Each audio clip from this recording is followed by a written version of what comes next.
Now we're just getting started. We've implemented several transformational changes at TSA and our security checkpoints already just since the Trump administration has come into office.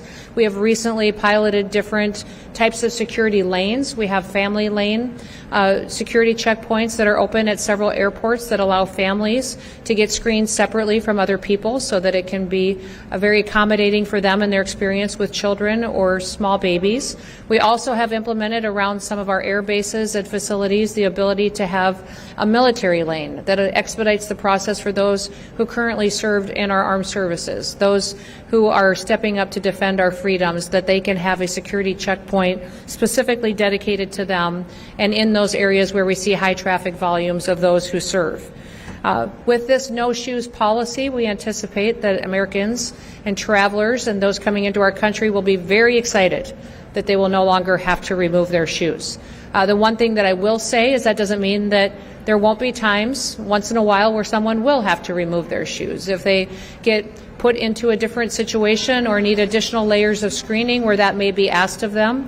But overwhelmingly, the policy will be that no longer will that be required of every single person that comes to a checkpoint.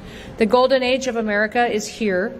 We're so excited that we can make the experience for those individuals traveling throughout our airports in the United States much more hospitable, more efficient for them, more timely, and that they can get to their destinations and spend much more time with their loved ones and with their families and with those accomplishing great things for their future. So with that, I will open it up to any questions that any of you may have. Yes, ma'am.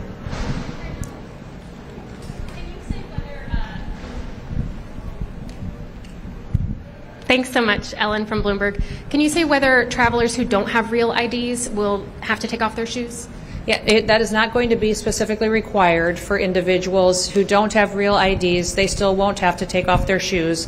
If they do get flagged for a different reason or need additional screening, that may be required of them, but they won't be specifically identified as someone who has to remove their shoes.